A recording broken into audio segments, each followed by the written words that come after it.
ADHD Rewired, episode 479.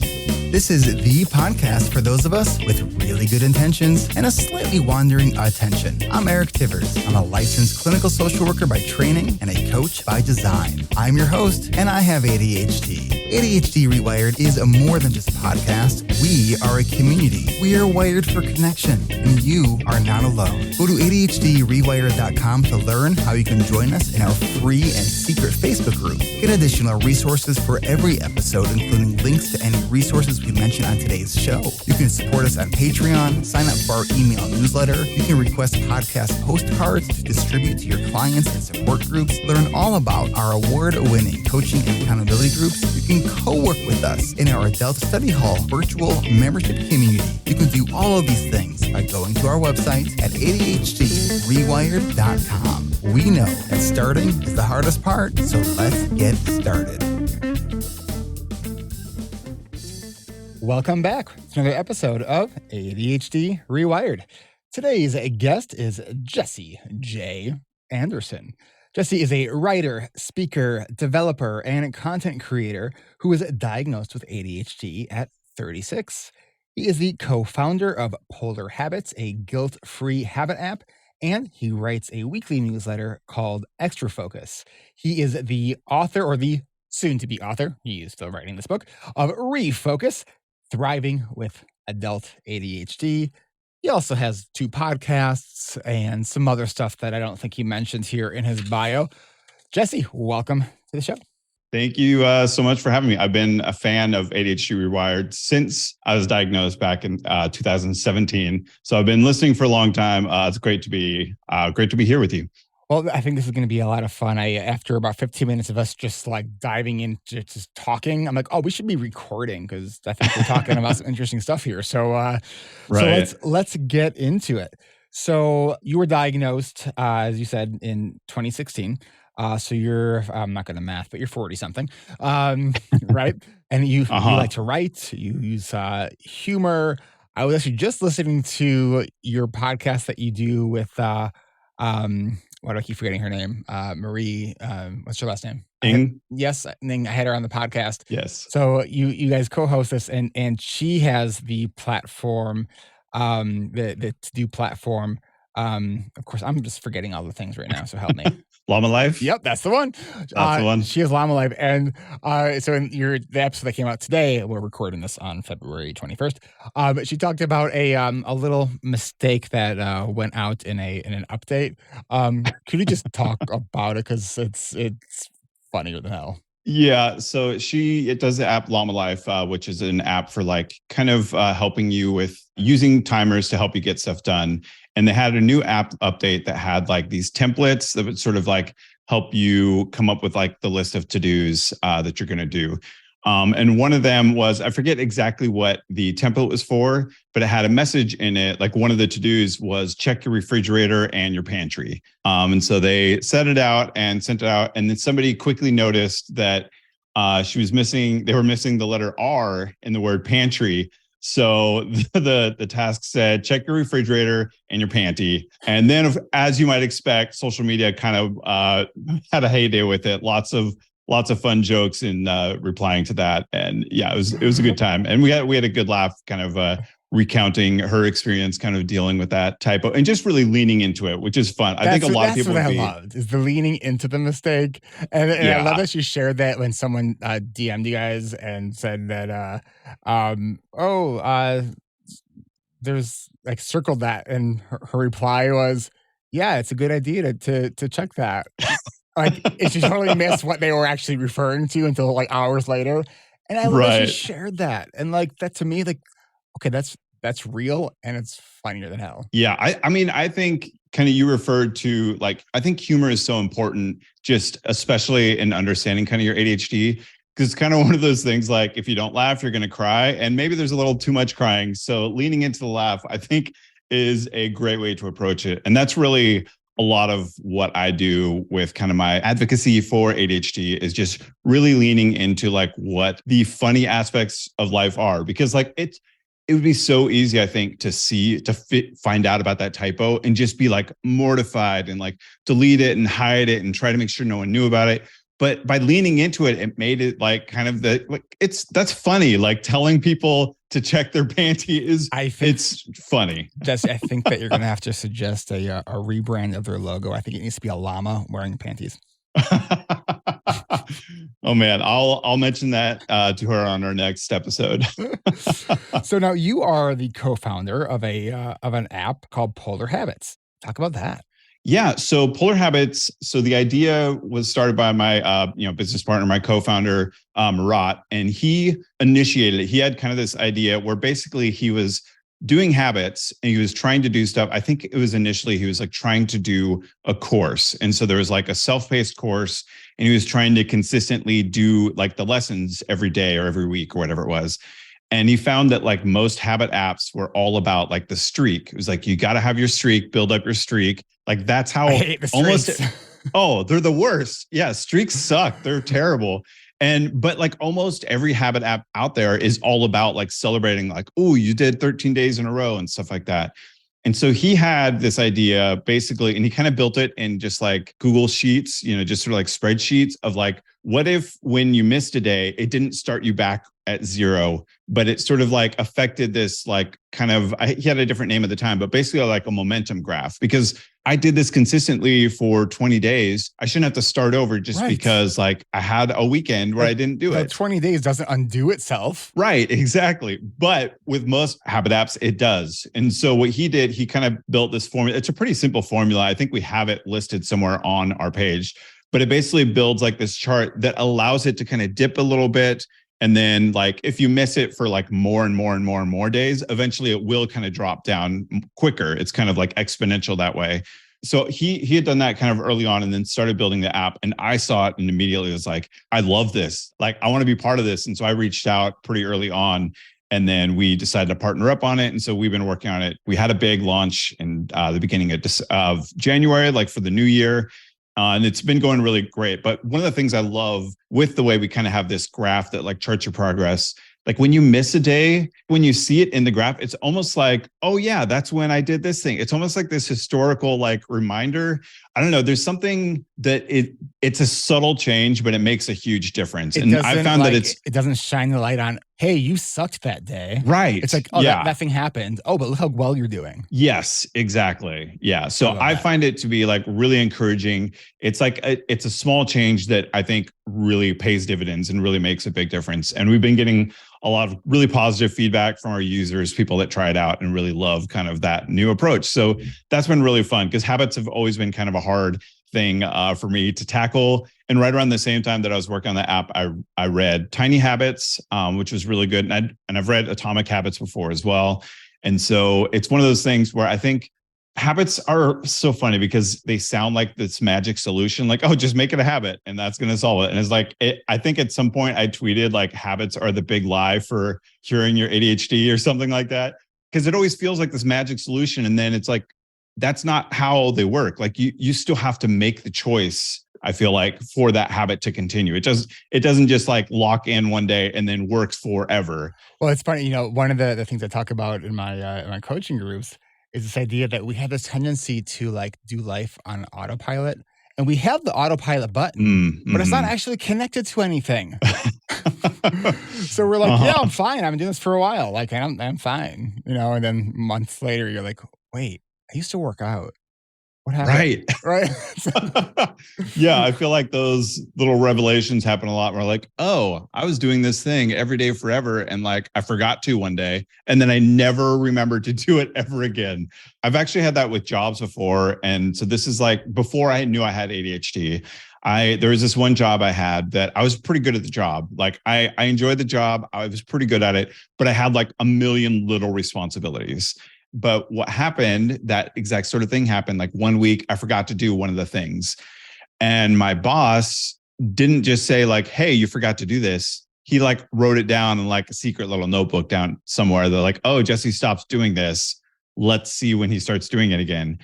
he did that for like a year, building up this list of like, they were all like the tiniest little things. And he never mentioned any of them to me. And eventually, out of the blue, we had one of those, the quote unquote, we need to talk meetings, which is never a good sign. I live in fear of those meetings. And sure enough, like show up to the meeting and he had this giant list of like all these tiny little things that looked really bad. Cause it's like, you haven't done this for 8 months and you haven't. And I was just like, at the time, so frustrated. I was like, if you had told me these, like I would have fixed, they were all so easy to fix.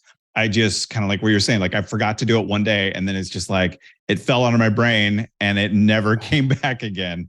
Now that I know about this kind of tendency and now that I know I have ADHD, whenever I have like a new manager or something like that, I specifically talk to them about this. We like schedule a check-in. So I'm like, I want to make sure like at the end of every week, I just want a quick little note that's like, hey, everything's good. I just want to make sure that something didn't slip through the cracks that I'm never going to notice. And so please just give me that like thumbs up that everything is good to go. Yeah, the idea of that no news is good news is sometimes fake news. Yes, exactly. Right. Mm-hmm. But going back to this idea of the habits being this like, in some ways it kind of is the holy grail of like managing ADHD and our executive functions, but like it takes a lot more work and effort than you might think or want.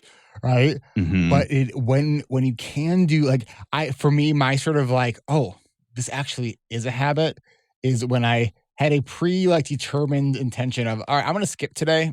I'll do it tomorrow. And I find myself actually doing it on the day I plan on skipping it. I'm like, yes, it's a habit. Right. That's your telltale sign. I'm like, it worked. I did it. But because our environment, like we're so cute to our environment, one of the things that I've learned is that when I change environments for whatever reason, I need to bring that whatever the habit is into that environment very intentionally. Like for example, I have fallen out of exercise routines after traveling for a few days to a conference, and I had been exercising for like years. I go to a conference for 4 days, and then I forgot that I used to exercise. Like right.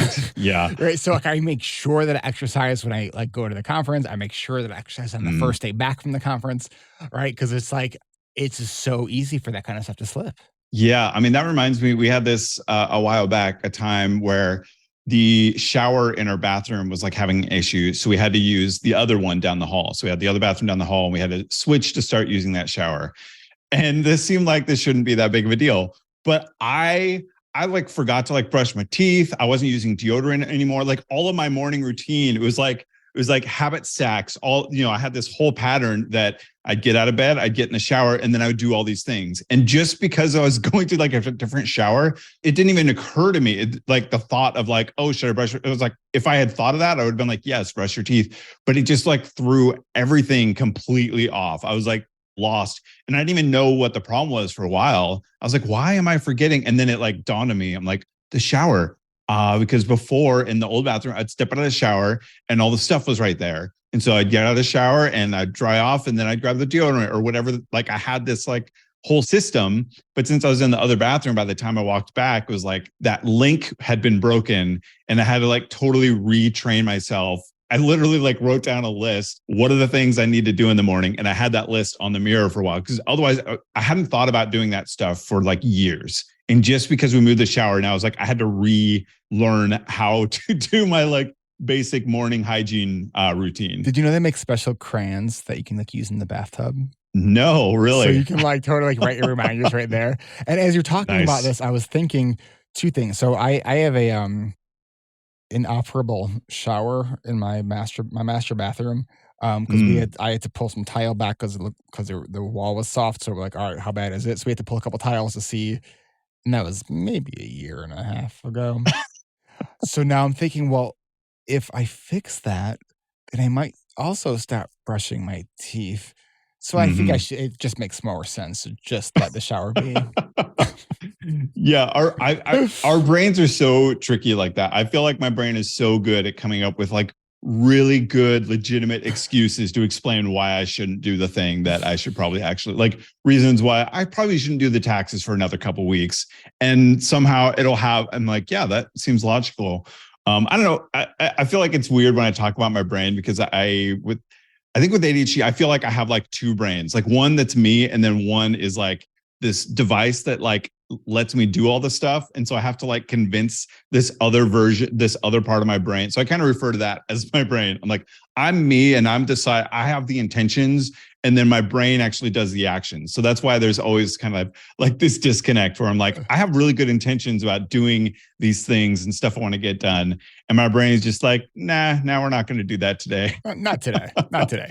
Yeah. What we are going to do today, though, we're going to do it right now. We're going to take a quick break. And we will be right back. And we are going to keep talking about the work that you are doing, your writing, your blog, all these other things. And I don't know, maybe some other weird habit stuff too. So we will be right back.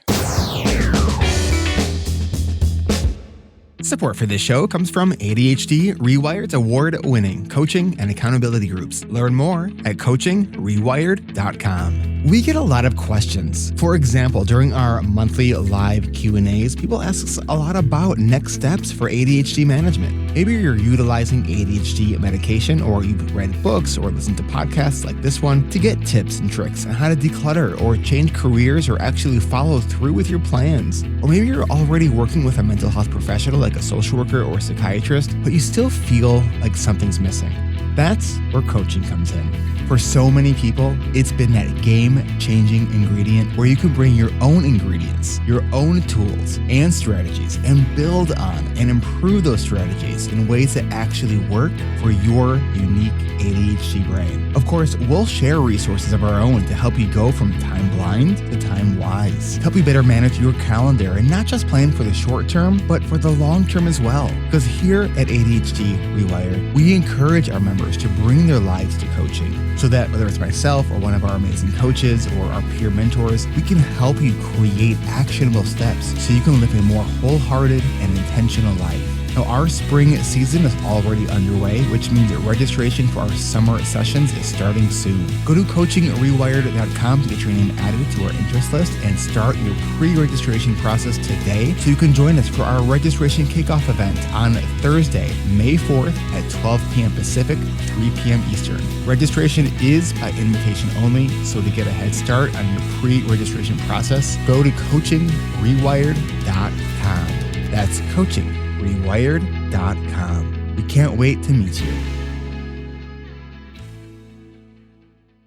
Support for this podcast comes from you, our listeners. If you've been able to add new tools to your ADHD toolbox from tuning into this show, then consider subscribing if you haven't already. This way you don't miss out on stories from even more ADHD brains who I get to talk to every week. Like episode 460, where I was joined by Brittany Berger to talk about hustle culture and toxic productivity. If you want more ADHD related content to reach your headphones, then consider subscribing to other podcasts on the ADHD Rewired Podcast Network, including ADHD Essentials with Brendan Mahan, Hacking Your ADHD with Will Curb, and ADHD Diversified with MJ Siemens. And up another show joining us soon. I've already heard the drafts of the first couple episodes. It's pretty exciting. Then every second Tuesday of the month, you can join me and the rest of the ADHD Rewired podcast family and ADHD Rewired coaches live on Zoom to get some answers to your ADHD related questions. It's always a lot of fun,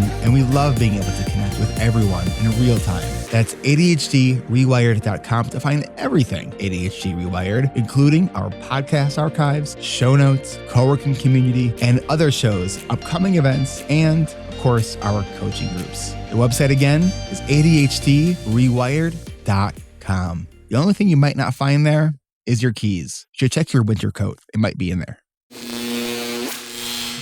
And we are back.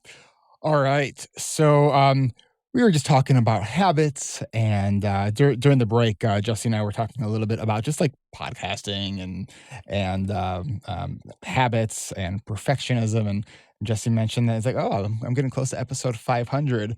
And because we are planning on talking about some perfectionism here, I had shared with him when he said that, like, oh God, like my heart actually skipped a beat. Because I in my head, I'm like, oh, I have to do something epic for episode 500, which makes me want to just like skip it and go back to 501. Yeah, I definitely can relate with that. I feel like there's always like those things that if you're supposed to celebrate it, then it's like, oh, I just want to avoid it completely. The expectation just gets too big, especially in my head. I just like build it up, build it up. So yeah. So what exciting thing are you going to do? I, I have no idea. Like, I literally have no, like, and I've done special ones for like episode, I think 100 and 200. I had like a whole like, bunch of people on the podcast for one episode, and like all those things are fun. And it's, I don't know. I don't know. You know what you should do? You should just do, you should do another car drive and just record yourself in the car for an hour. Whatever episode that was, back 47, in like the 50s. Yep. 47. Yep. Episode 47, ADHD at 55 miles an hour. It's still the most. Yeah, exactly. I still get emails because of that episode. It's wild. Okay, so let's this isn't about me, it's about you. Let's talk about your writing and some perfectionism.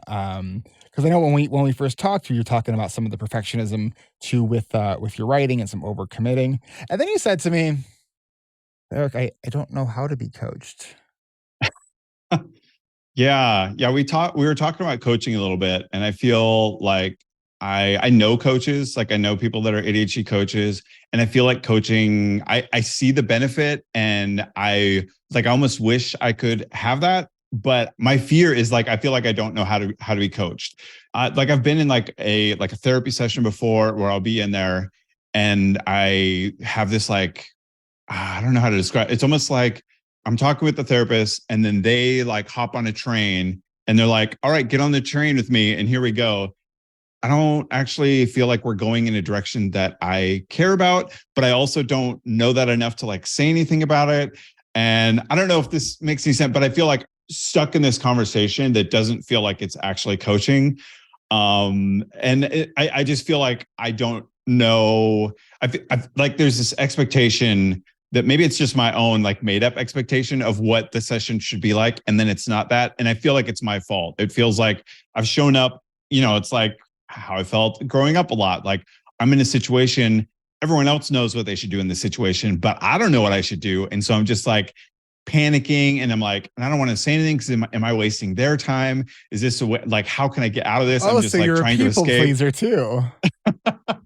It's so funny. Like I've seen people lately talking about like the people pleasing, and I don't think of myself like that, but it probably is true because like I just said, like I'm worried about. What if I told the therapist I don't understand where we're going while we're here?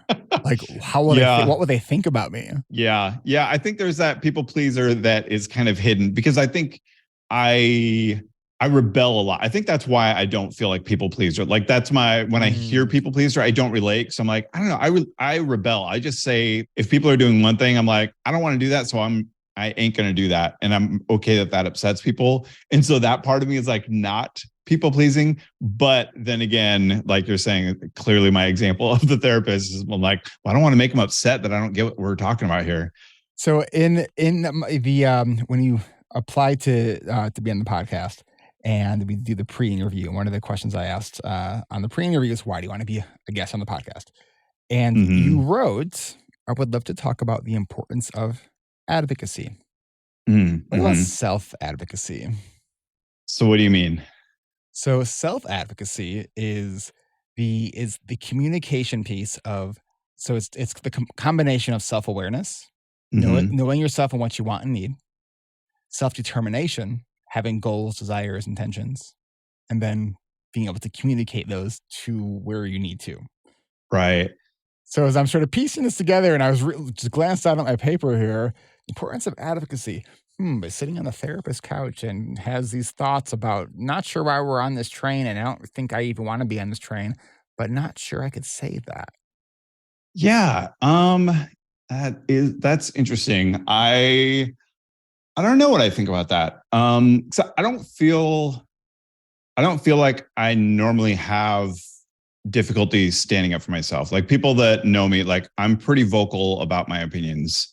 I don't hold back, which, sometimes is to my detriment. Like I'm pretty vocal about things I care about, but there is something about that context, I suppose, that it feels like it's not my place or something to self-advocate for whatever reason. I'm not sure what that is.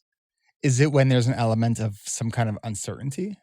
That could be because I think I come to my, like, I have strong opinions and I usually come to them pretty quick. Like if there's something new that's shown up, like maybe someone like at work, like proposes a new idea, I come to my opinion pretty quickly. I trust my intuition a lot. Like I think my intuition's really good and I lean into it and I usually have a pretty quick opinion on things. And I feel like maybe like with therapy, I'm a little bit more like, I don't know this world. And so I don't know what my opinion is. And then I feel kind of trapped a little bit. Yeah. As both a trained therapist and as a frequent consumer of therapy services, one of the things I have found to be most helpful is the inner dialogue that's telling you that you're doing it wrong. Say it out loud. Mm, Like if you're working with hmm. a decent therapist, they're like that's like that gives them so much to work with.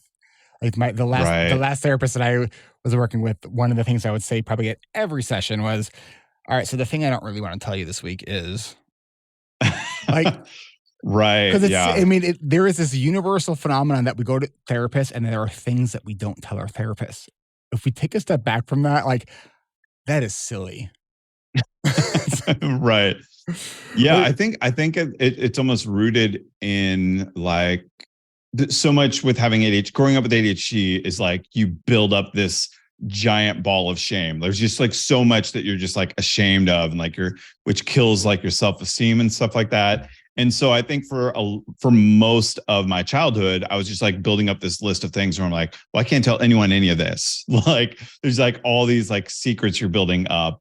And they don't really feel like secrets. It's just like, well, this is like evidence of me being an idiot or me being a failure or me being whatever. And so I think you end up with this list of shame that you built up from childhood, just from having ADHD and not fitting in and not knowing, especially, I mean, it's either way, but especially not being diagnosed, because then you have like nothing to look like. Why? What is wrong with me? Why am I wrong? Why am I different? Like, why don't I get these things that other people seem to get? And so I think that probably carries through when I'm in therapy. It probably like feels that again. I'm like that feeling of like, I don't know why I don't know what's going on here. Like, I don't want to share. Like, I've got that's in the vault over here, and I don't let people into the vault. so it's a little it's so you do share a lot of you, and I think it's okay Hmm. to also keep some things in the vault. I mean, there's even myself who is, I'm very open and, I say that vulnerability is my love language. Like, there's still stuff that, like, I don't share because it's either I'm still processing stuff or Hmm. it doesn't seem relevant to kind of whatever the context of the conversation is, right? Like, Right. I don't need Right. to share all of my shit. Like, I share enough of it, right? Right. So what about you? So you started getting into writing about ADHD. So since you were diagnosed in 2016. When did you start writing about ADHD? So not for a few years, and actually, it was 2017. I think I wrote down. I keep mixing that up because I was 36, but it was 2017. Oh, that's confusing. Yeah, it throws me off because normally I know my age because my birthday is on a 10 year. So it's like 2023. That means on my birthday I turn 43. Like I have that, but I was diagnosed before my I was birthday. born on Anyway, a 10-year, and I get confused because it's in December, oh yeah, that's like brutal at the because you're right at very the end of end. December. Yeah, I'm in May, so it's like I have the better half of the year. I got the numbers lined up. I love it. All those Yeah, kinds of tricks. You're like, okay, I understand it in theory, but for the life of me, I cannot apply it. right. That's like remembering my kid's age. Like right now, it's 6, 9, and 12, which is perfect. It's this nice. I can do it. But as soon we have a birthday coming up in a month, and I'm going to be totally lost again. It's going to be all over. But right now, it's like this sweet spot where I can easily just 6, 9, 12 done. Anyway, yeah. So I was diagnosed in 2017, which just like blew my mind. Had no idea. Just learning about like my issues with time because I've been late to everything forever. Like the most important thing in the world, and I'm still late to it. Like job interviews and all of that. Like late to everything, and never had a reason why. So that was like such a huge thing to figure out. And learning about rejection sensitivity and all of that, like, oh, that's the thing behind a lot of the like anger issues I had, especially growing up. And so there's like all these things I learned about ADHD that were just like blew my mind at the time, but I didn't write about it or anything back then. And then for some reason, I still don't remember why, but a couple of years ago, someone had mentioned like this little like writing challenge that was called Ship 30 for 30. And the idea was you would write like I don't know, like a 500 word, they called it atomic essay. So it's just like a short little blurb that you would write every day for 30 days. And for some reason, I signed up for it and I wrote down topics I was going to write about. So I'm a designer and developer. And so some of the topics I wrote down had to do with design. And then I had a few things. I was like, well, it'd be cool to write about Dr. William Dodson has this thing called the intraspace nervous system. And I find that really fascinating. So that would be a cool topic for one of my essays to write about. And the rejection sensitive dysphoria. I'd like to mention that and talk about that as well. And so I started the challenge and I wrote the first two things were on ADHD. And immediately I was like, oh, this is what I want to do. Like I got really good feedback immediately. Like it was connecting with people that didn't know anything about ADHD. And they're like, wait, what is this? And so I was like having that like kind of really cool moment of getting to be part of someone else's story. I'm like, this changed my life and I get to be part of like that story for helping you figure this out. This is amazing. I love that. And that just like snowballed pretty quickly. So I threw out all my topics about like design and stuff like that. And I just wrote about ADHD for most of the stuff for that first session. And then I started my newsletter at the same time. So this was February 2 years ago. I started the Refocus newsletter. And in that, I was just sort of like talking through my own, like what I was working through and figuring out and all that about ADHD and like researching and all of that stuff. And then I kind of, again, I don't know why I did the challenge because I wasn't even like a writer. I didn't call myself a writer, but for some reason I did it. And then I just sort of like fell in love with writing. Like, wow, I really enjoy doing this. And then now I'm writing a book. The newsletter is going and the newsletter is growing because I'm doing like other posts on it as well. And then kind of the social media thing blew up. So I have like a big following on Twitter and Instagram where I just sort of tweet. I don't know. It's like little quips and jokes about ADHD. And yeah, so apparently I'm a writer now. And I don't really know why it started. Congratulations. Thank you. You fell into it. That's awesome. I love when we fall into stuff that we end up loving. It's yes. It's the best. That is really fun. Mm-hmm. So the book that you are writing is called Refocus, Thriving with Adult ADHD. And you're self-publishing as of now anyway. Yes. Currently that is the plan. That's the current plan. So how are you doing this?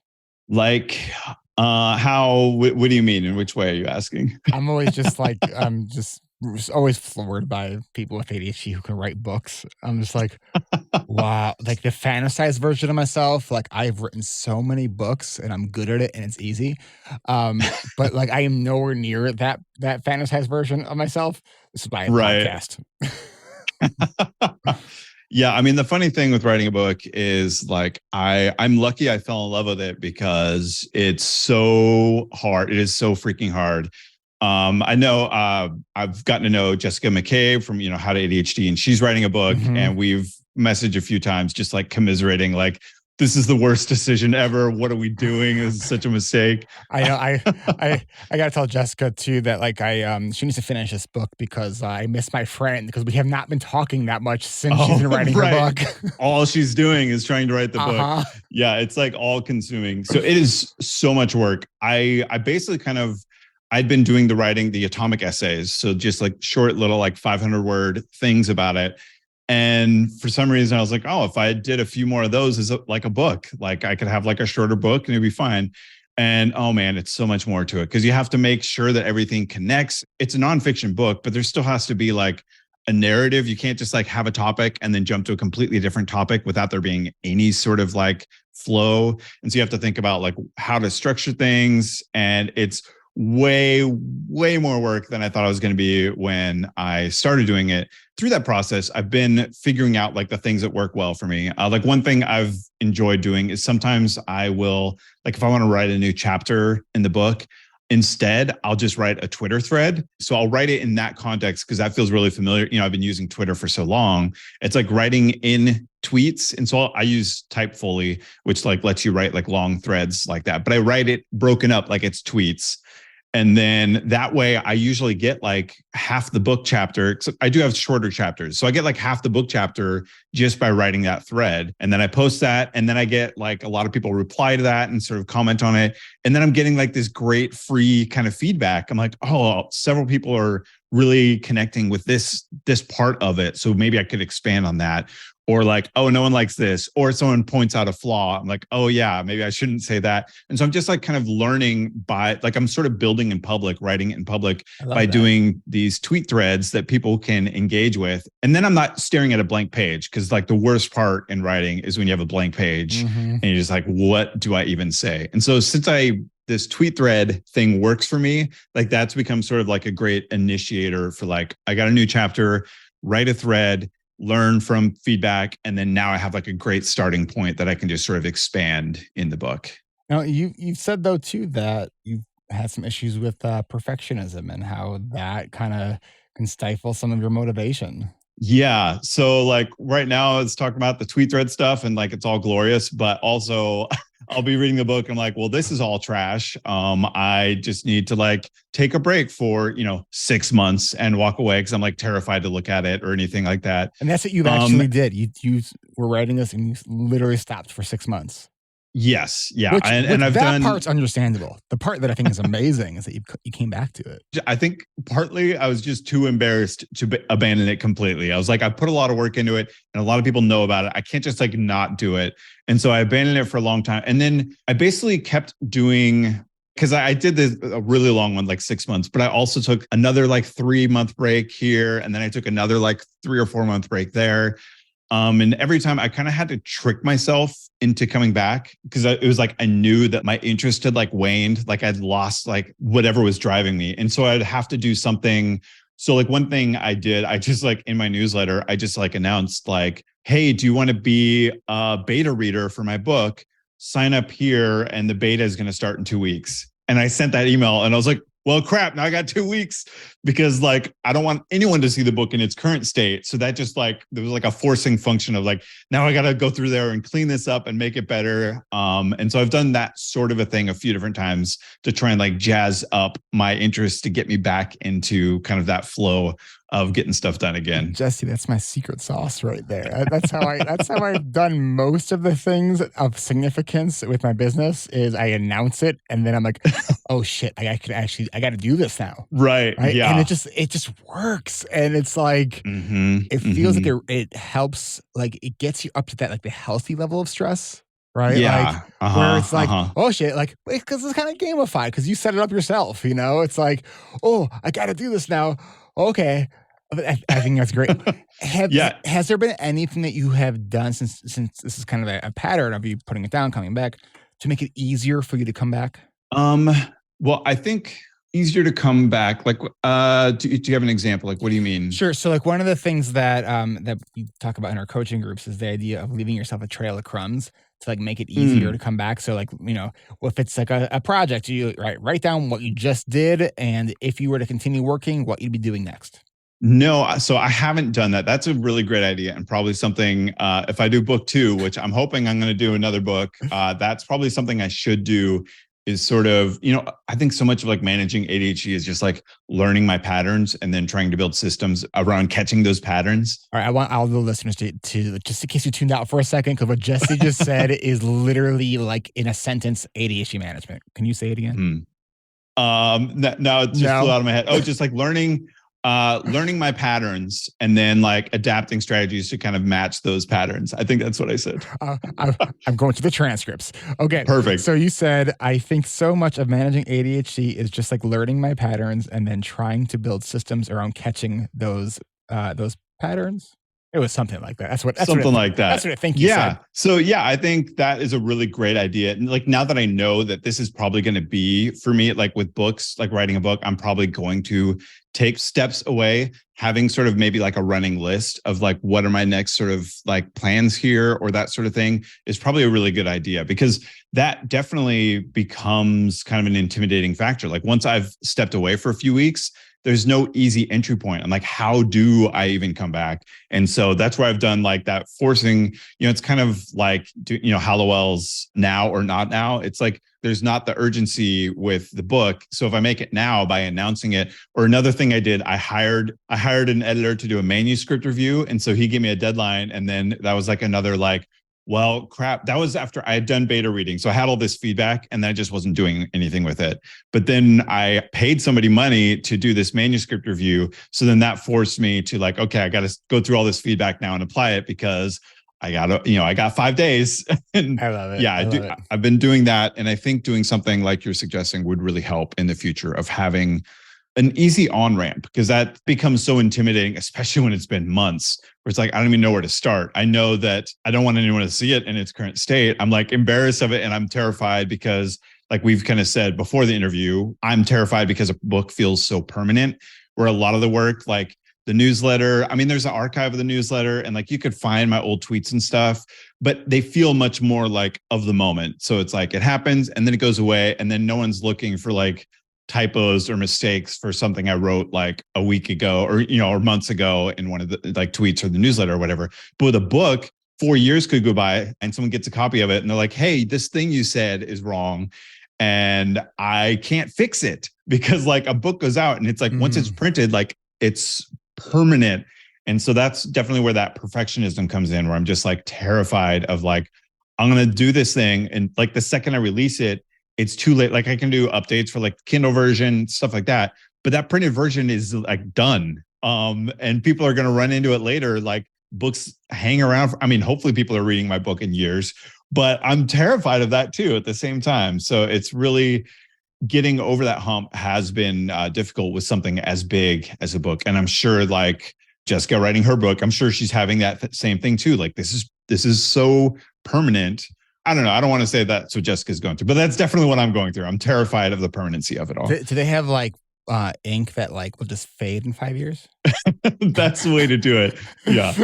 And it replaces it with like a QR code that says, get the updated version for this. Right. It's like the Banksy version where you had the art that like shredded itself as soon as somebody bought it. That's why I need the book that just shreds itself after a year. Let's do this. Let's take one more quick break. You had mentioned a little earlier that kind of pre-diagnosis, you never got anywhere on time. And I want to know how you're doing with that now. So we will be right back. Are you tired of your cluttered desk hindering your productivity and focus? Have you tried to tidy up only to find yourself drowning in paperwork and chaos just a day later? Introducing the revolutionary Tiltmaster 3000, an amazing product brought to you by my imagination. Just imagine if the Tiltmaster 3000 was here to save the day and rewire your workspace for success. The Tiltmaster 3000 is not just a desk, it's a life-changing productivity and decluttering companion that I really need. With its state-of-the-art design and cutting-edge technology, this dream of a desk has a unique feature that makes it unlike any other desk out there. It tilts to a 45-degree angle at a time set by you. That's right, with the Tiltmaster 3000, messy desks could be a thing of the past. Imagine every day at a time set by you, this revolutionary desk would automatically tilt to a 45-degree angle, forcing you to clear off your workspace and keep your environment tidy and clutter-free. While the Tiltmaster 3000 may not be real, the ADHD Rewired podcast is. And it's your go-to source for tips, strategies, and support to help you thrive with ADHD. Visit our website, ADHDrewired.com, and subscribe to the podcast for the latest insights and advice. We'd love it if you could leave us a review and share your thoughts and experiences with the ADHD Rewired community. Your reviews help us reach many more people that can make a positive impact on their lives. Though the Tiltmaster 3000 is just a playful concept, the ADHD Rewired podcast is your real-life companion for thriving with ADHD. Subscribe, leave a review, and join us in creating a more organized and focused life. Your future self will thank you. This message was brought to you by the ADHD Rewired podcast, your go-to source for tips, strategies, and support to help you thrive with ADHD. And if you act now, we'll include a free safety net that you attach to your desk, just in case you forgot to clear it off before you go home for the day.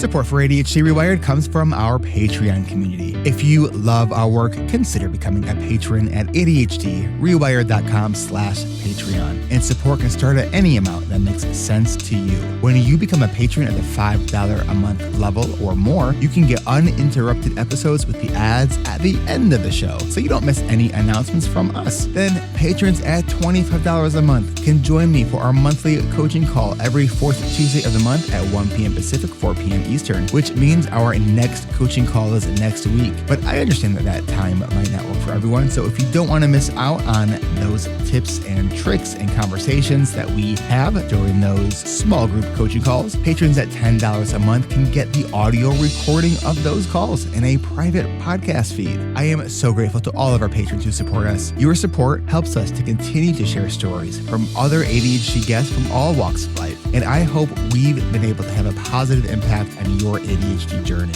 If we have, and you are able to, consider becoming a patron by going to ADHDrewired.com/Patreon. Again, perks start at just $5 a month, and any amount is greatly appreciated. That link again is ADHDrewired.com/Patreon. Patreon is Patreon. And thank you so much.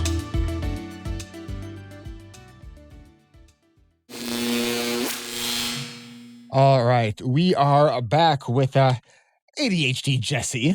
I think that's your Twitter handle, right? Yep. All right, so you mentioned a while ago that for most of eternity, you were late for everything. How are you doing with that now?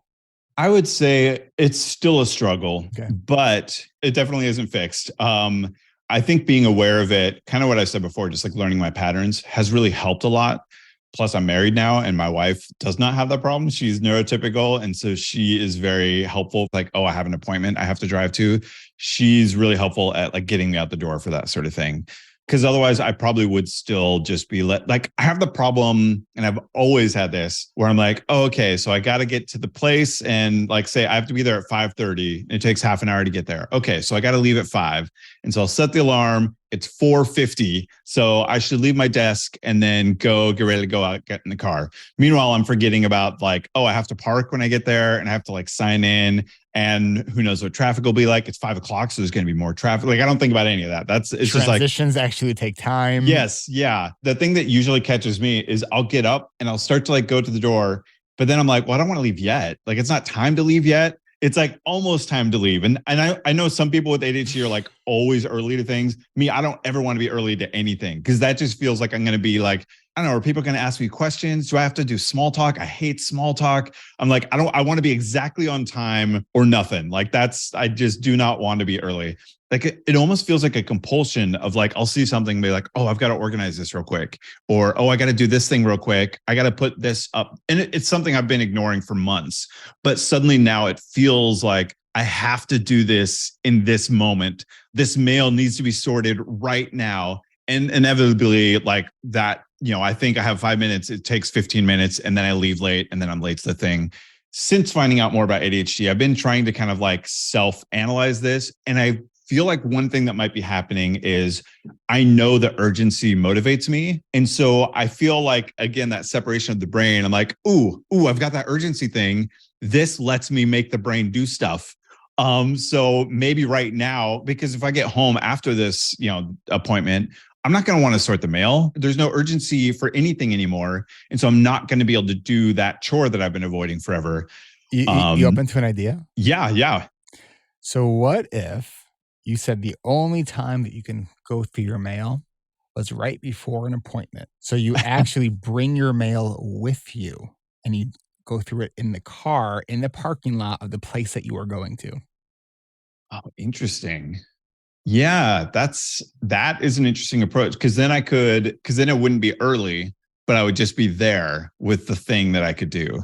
That is something I could definitely try because I feel like because there's like a panic of losing that urgency. And I think that's part of why I don't want to be early too. Cause I'm like, I'm going to get there and, have all this like urgency power that I can't use for getting something done. So maybe I do kind of a reverse of that with like, I'll have like a podcast that I really love And so I'll say the only time I can listen to this is if I'm doing dishes or something like that. So it's kind of like a reverse version of that, where I don't allow myself to do the thing unless I'm doing something that I know I won't do. Otherwise, I'll ignore the dishes for, years, probably. I don't know.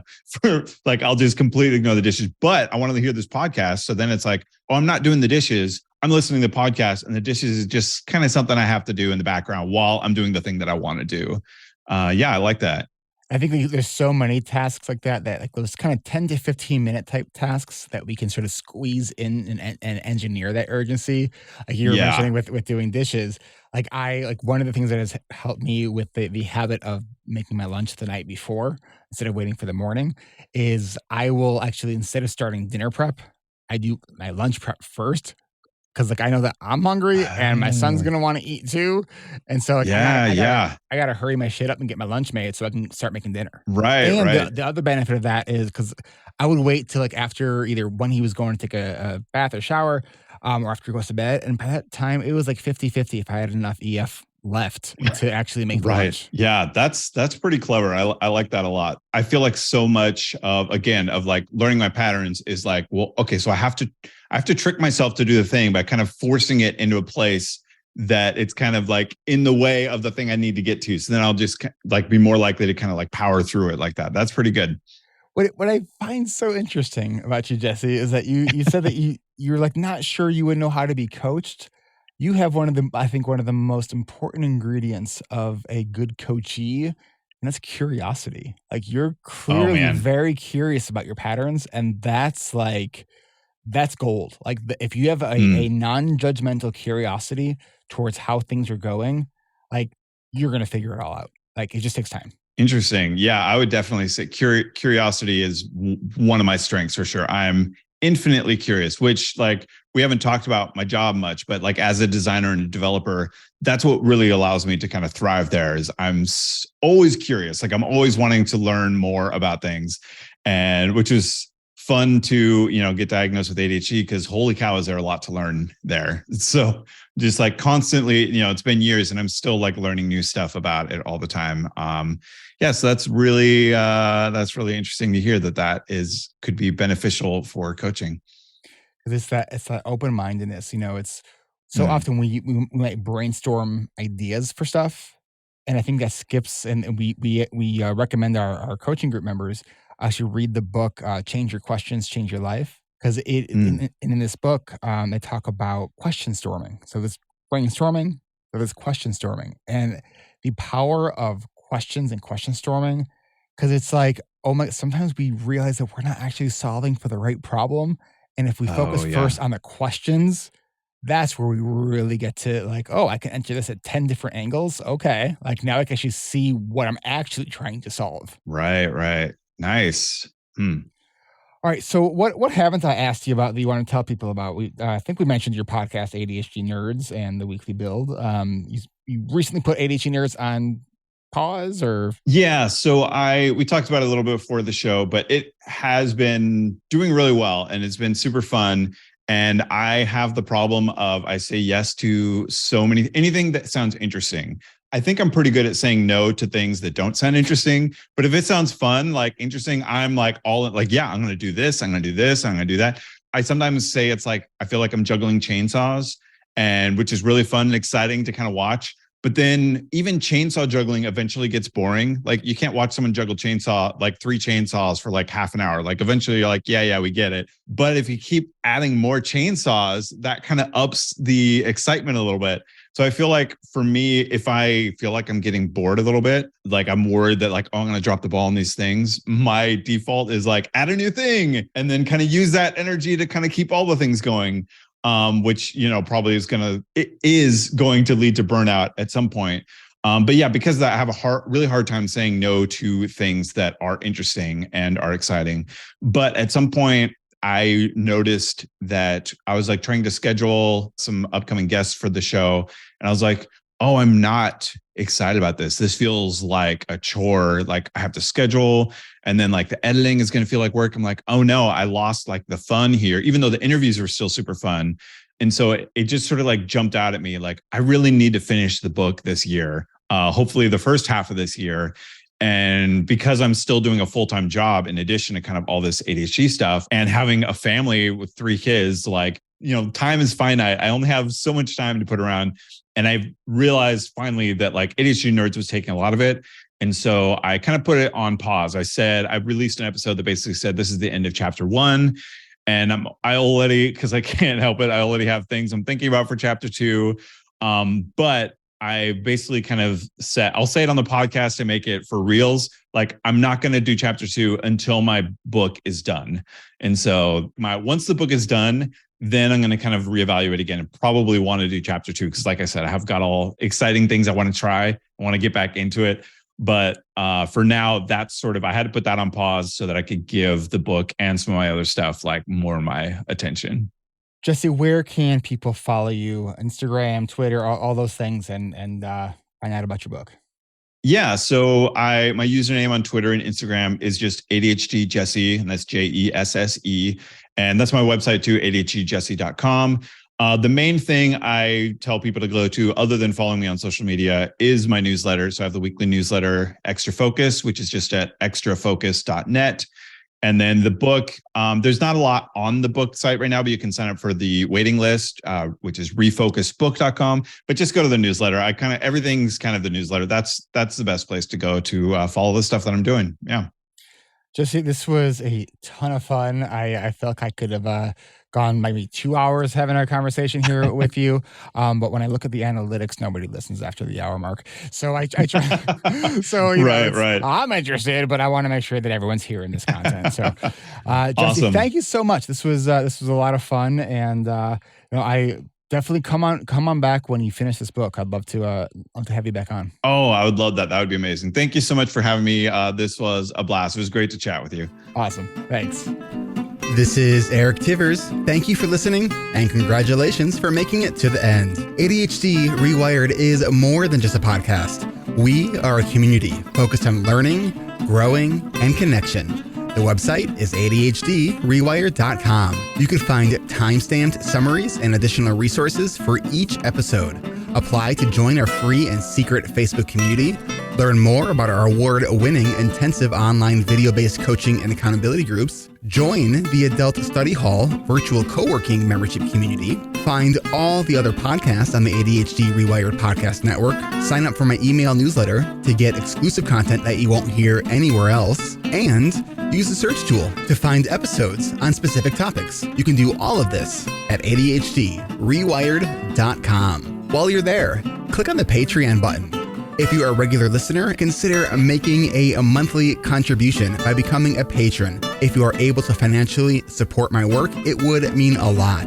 This show is free to you, the listener, but it's not free to produce. Plus, patrons get cool perks like ad-free episodes and access to recordings of coaching calls, and $25 a month patrons can join me once a month for a group coaching call. You can follow me on Twitter at Eric Tivers. You can like our Facebook page at facebook.com/ADHD Rewired. If you're a coach, therapist, or related professional, connect with me on LinkedIn at linkedin.com/Eric Tivers. Subscribe to ADHD Rewired on YouTube to see selective interviews and other videos I've made. Podcasts change lives. You can make a difference in someone's life by spreading the word about this podcast. Mention it in your online communities on Facebook, Twitter, Reddit, or wherever you hang out online. And be sure to share it with your friends, family, your therapists, your coaches, doctors, siblings, parents. And if you, your coach, therapist, doctor, or ADHD support group leader would like a pack of podcast postcards to hand out, you can request those at the website, ADHDrewired.com. If you are a member of CHAD, ADA, or any other ADHD support group, please be sure to tell them about this show and all of the shows on the ADHD Rewired Podcast Network. You can even show them how to download it on their phone. And if you really loved this particular episode, please hit share on your podcast player. I'm only one person, and I do count on you to help spread this message. One of the biggest things that you can do to support this podcast and help other people discover it is to leave an honest rating and review on Apple Podcasts or any other app that supports reviews. And don't forget to hit subscribe so new episodes are automatically pushed to your favorite podcast app. Looking for more ways to listen and learn? Get a free audiobook and a 30-day free trial at Audible by going to audibletrial.com/ADHD Rewired. Here is my list of must-listen-to audiobooks updated July 2021. Nonviolent Communication by Marshall Rosenberg. Attached by Amir Levin and Rachel Heller. Atomic Habits by James Clear. The 5 Dysfunctions of a Team by Patrick Lencioni. Crucial Conversations by Carrie Patterson. The Coaching Habit by Michael Stainer. The Body Keeps Score by Bessel van der Kolk. Rest by Alex Sujong Kim Pang. The 5-Second Rule by Mel Robbins. Make It Stick. The Science of Successful Learning by Peter Brown. The Productivity Project by Chris Bailey. Meditation for Fidgety Skeptics by Dan Harris. Change Your Questions, Change Your Life by Marilee G. Adams. I always recommend to my coaches and admin that they read that book. The One Thing by Gary Keller, a required reading for all of our coaching group members. Procrastinate on Purpose by Rory Baden. The 4 Tendencies by Gretchen Rubin. The Art of Asking by Amanda Palmer. And if you're looking for something a little bit more magical, I have fallen in love with the Harry Potter series, and the narrator, Jim Dale, is amazing. And of course, if you haven't yet boarded the Brene Brown bus, all of her stuff is great, starting with Gifts of Imperfection, Daring Greatly, Rising Strong, and the Power of Vulnerability. And if you're an entrepreneur or leader, be sure to check out her book, Dare to Lead. Do you have something that you would like to share?